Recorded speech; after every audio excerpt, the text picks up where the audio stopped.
coletiva? É a coletiva, vamos trazer agora o Raniel Ribeiro. Eduardo Cadel tá com o Raniel Ribeiro, vamos lá.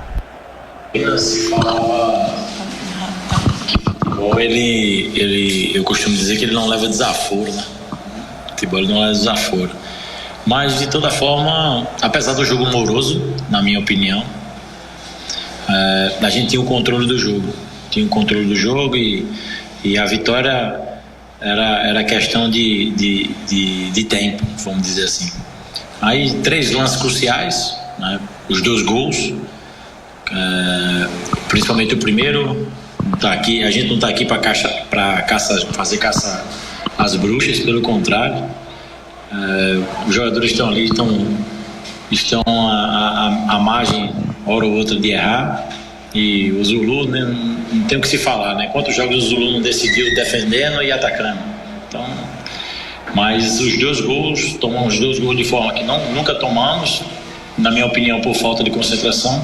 E a expulsão determinou também. Falando com o Samuel ali, ele me argumentou que não xingou, só argumentou sobre a falta, que ele não deveria ter dado a falta e muito menos o primeiro cartão. E isso aí foi determinante para o empate. Que bom que empatamos. Tivemos até a condição, na minha opinião, de virar. Se Toscano acerta aquela primeira cabeçada antes do pênalti, talvez tivesse o tempo necessário para fazer isso, mesmo com 1 a menos. Isso mostra o nosso ímpeto em querer vencer. Mas, como eu bem falei, numa semana que se falou muito em concentração, justamente visando futuros desafios, é um jogo que a gente tira como lição. E essa lição tem que ser uma lição realmente assimilada para que ela não seja repetida no futuro. Raniel, o que, na tua análise, na tua ótica, o que você define, por exemplo, o Léo Goiano, ele não faz alteração na equipe no intervalo do jogo, ele ajusta taticamente. E no segundo tempo, o União veio com uma postura melhor do que na primeira etapa e o Asa não veio com tanto ímpeto quanto estava no primeiro tempo. Na tua ótica, o que aconteceu para o time não cair tanto de rendimento na segunda etapa em relação ao primeiro tempo? Eu alertei os atletas sobre a volta para o segundo tempo, justamente para não cair nessa chamada morosidade que eu estou chamando. Mas até então o jogo estava controlado. Ele realmente mudou porque ele estava perdendo, ele precisava sair um pouco mais, precisava ser um pouco mais agressivo. E numa única jogada, que era a ligação direta para o Gustavo fazer a raspada, e em cima disso eles gerarem os desequilíbrios que geraram. Era muito em cima desse propósito a forma deles jogarem. E o primeiro gol, o gol do empate, eu acho que foi primordial para se perder um pouco da concentração e desajustar ainda mais essa condição. E depois, como eu bem falei, do segundo gol e da expulsão, aí ficou mais difícil. Mas eu alerto a positividade dos meninos de ir em busca do resultado. Com 1 a menos, brigar, botar a bola no chão, tentar as melhores alternativas, e foram geradas, né?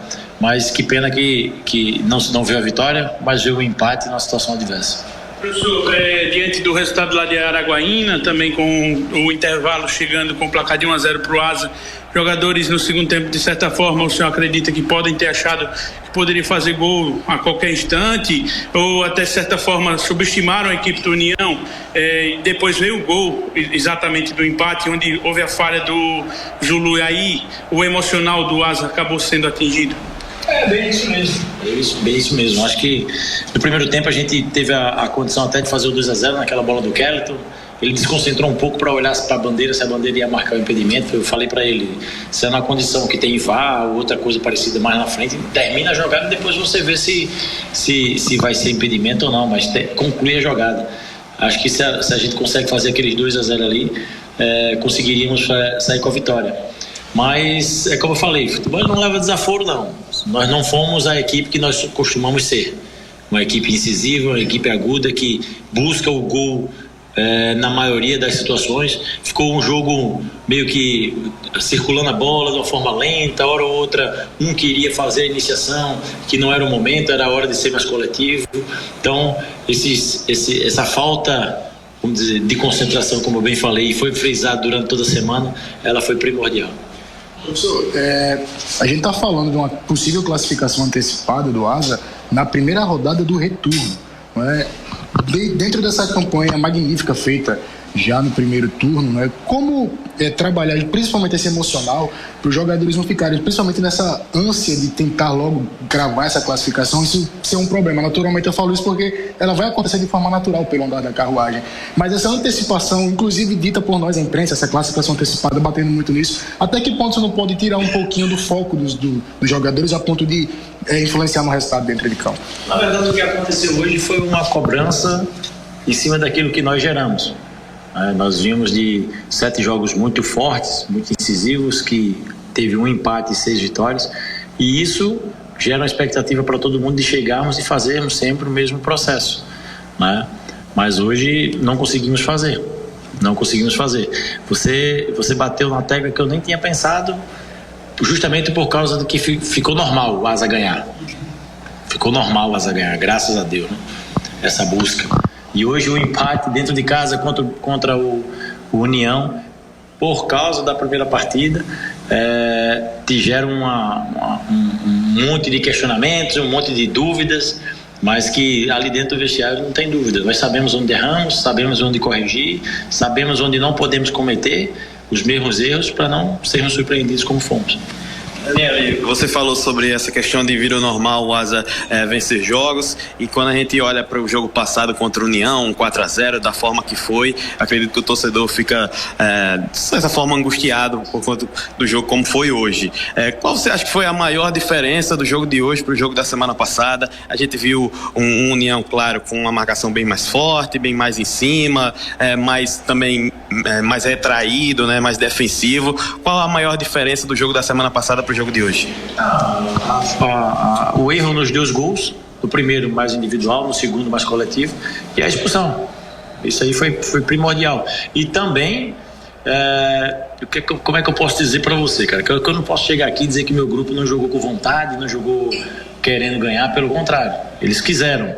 Mas foi um jogo realmente que ficou moroso, que todo mundo talvez ficou um pouco contaminado por um ambiente onde, principalmente no primeiro tempo, eles abdicaram de jogar. Achou que vinha de qualquer jeito. Abdicaram de jogar e a gente circulava a bola e estava tudo bem, fez 1-0 e continuou tudo bem.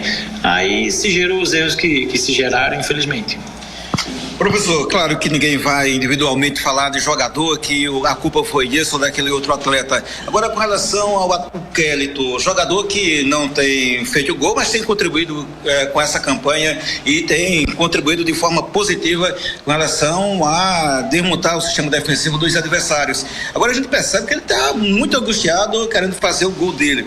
Isso aconteceu lá no campo do União, em Araguaína, quando ele tinha a chance de tocar a bola aqui, chegando o Toscano livre. Hoje, no segundo tempo, teve outras 2 oportunidades de tocar e tentou fazer. Você tem tido alguma conversa individual com ele para ele não ficar tão angustiado e não atrapalhar o contexto geral, o coletivo? Primeiro, não só o Kelito, mas todos nós estamos muito ansiosos pro gol dele. Nós estamos porque ele é merecedor, né? Ele fez um jogo espetacular lá. Claro que teve só aquele erro, na minha opinião, mas ele fez um jogo espetacular, ao ponto do Léo hoje botar um zagueiro para marcá-lo. Um zagueiro rápido, de mobilidade, viril, e que gerou dificuldade para ele. E mesmo assim ele ainda conseguiu construir algumas situações. Claro que hora ou outra tem o último passe ou a finalização, ele quis a finalização, mas na minha opinião as 2 situações que ele buscou a finalização, a última ele poderia ter achado o Thiago, mas o que a gente tem que levar de positivo em consideração não só o comportamento do Kelton, mas de todo, de terminar a jogada. Acho que o número de gols que nós marcamos nessa primeira perna do campeonato, iniciando a segunda, é justamente porque nós terminamos a jogada. Claro que hora ou outra você vai ter que fazer assistência ou finalizar, e essas tomadas de decisões são muito difíceis lá dentro. O Asa está errando ainda no local que pode errar, né? No momento da competição que pode errar, porque tem tempo para ajustar. Um pouco mais à frente nos mata-matas não tem margem para isso. Você disse que os jogadores reconhecem onde erraram em campo, você também reconhece. Para o jogo contra o Barcelona, lá em Ilhéus, na próxima semana, o que é que você tem que corrigir ou ajustar para não acontecer o que aconteceu hoje? A correção, Edu, está muito mais no ímpeto, sabe? De ser aquele Asa aí, vamos tocar, vamos jogar, vamos para frente, como sempre fomos. O comportamento foi um pouquinho diferente hoje, Mas como eu te falei, não foi por falta de aviso. Eles mesmos, em várias oportunidades, eu os vi conversando sobre a gente não pode perder a oportunidade de já classificar nessa 8ª rodada, de classificarmos perante o nosso torcedor, em cima do adversário que nós ganhamos fora, mas sabemos que aqui é outro jogo. Foi se falado. E é como você falou, tirar como lição, porque lá na frente esses erros não podem ser cometidos. E nas oportunidades que nós cometemos, os erros que cometemos hoje, volto a pensar naquele segundo tempo contra o CRB, quando a gente fez 2-0 e eles empataram 2-2. Então, são oscilações muito poucas, né? O Asa, em relação a isso, a gente conta nos dias das vezes que ele oscilou nessa condição de realmente perder o controle do jogo, mas que isso tem que ser minimizado, principalmente nos jogos mais difíceis lá na frente. Professor, mais uma vez a gente observa uma boa disputa do Toscano com o Viçosa. Hoje o senhor optou pelo retorno do Viçosa, mesmo com o Toscano tendo sido titular no último jogo. O Viçosa acabou saindo pela lesão. E na hora da substituição, mais uma vez a gente observou o Viçosa reclamando bastante, não ficou muito feliz com a modificação, ficou chateado, né? Claro, com a modificação ali, o Toscano entrando. O senhor já começa a observar para a próxima partida uma possibilidade, claro, de haver uma troca, né? Até pelo que o Toscano vem fazendo quando entra, tendo a oportunidade de primeira? Primeiro que agora, quando eu substituir o Viçosa, eu vou perguntar para ele se ele está chateado comigo pela substituição, ou porque ele saiu, ou porque ele não conseguiu fazer o gol. Que você sempre faz essa pergunta para mim, é a curiosidade. Eu fiz em lagarto porque realmente aconteceu também. Porque então, é a curiosidade que eu tô também agora, Vitão. Vou perguntar para ele qual a chateação dele, se é comigo, se é por não ter feito gol, mas isso é normal, cara. Ele é normal, o cara tem 5 gols, faz gol toda parte, tá fazendo gol a maioria das partidas, e quando não marca e é substituído, sai chateado. E se sai chateado comigo pela atuação dele ou por não ter feito gol, vida que segue, amanhã já é outro dia e vamos tocar pra frente. Só quem tem a ganhar com isso é o Asa. O Viçosa começou jogando, não conseguiu fazer o gol, o Toscano entrou, conseguiu fazer o gol, conseguiu desenvolver um bom papel, e aí cabe a nós escolhermos um ou outro, e até o próprio Yali também, que entra muito bem.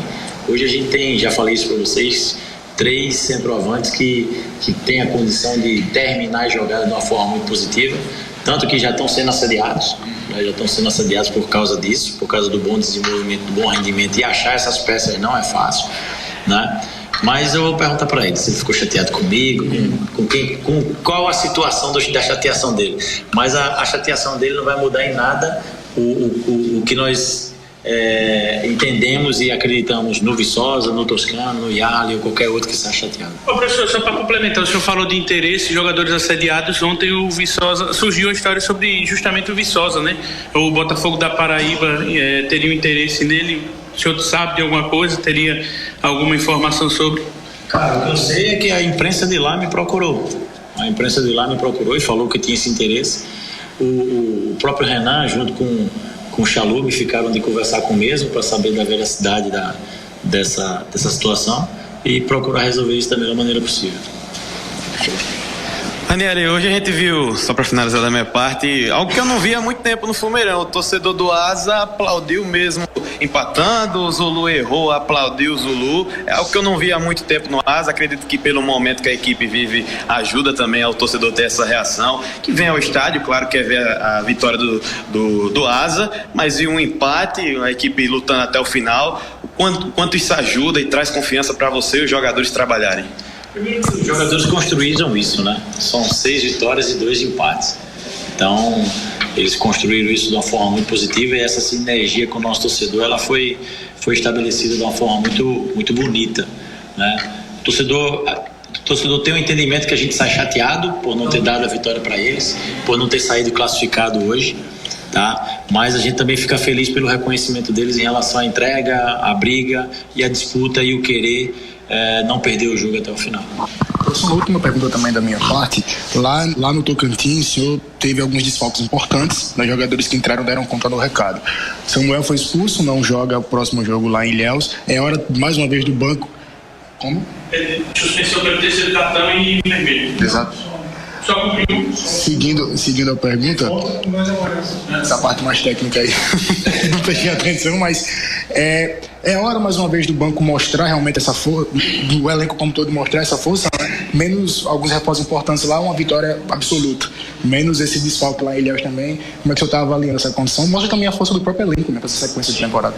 E esse era o substituto? Lá em Araguaína, lá em Araguaína o grupo mostrou essa força, como você bem destacou, e agora contra o Barcelona lá em Ilhéus, tenho certeza que vai mostrar também. Quem a gente optar ali para fazer a função do Samuel, tem o imediato que é o Xavier, eu posso recuar o próprio Toscano também, que faz bem a meia ali, o Jailson faz dentro, o Thiago faz dentro, então temos várias opções nas áreas. Então deixa eu pensar um pouquinho para a gente ter um entendimento de qual a melhor opção de colocar ali. Bom, tá aí o Tony, a coletiva do técnico Raniel Ribeiro, falando desse empate com a equipe do União, desse ímpeto que a equipe teve do primeiro tempo e a sonolência que a equipe teve na segunda etapa, o Tony. Valeu.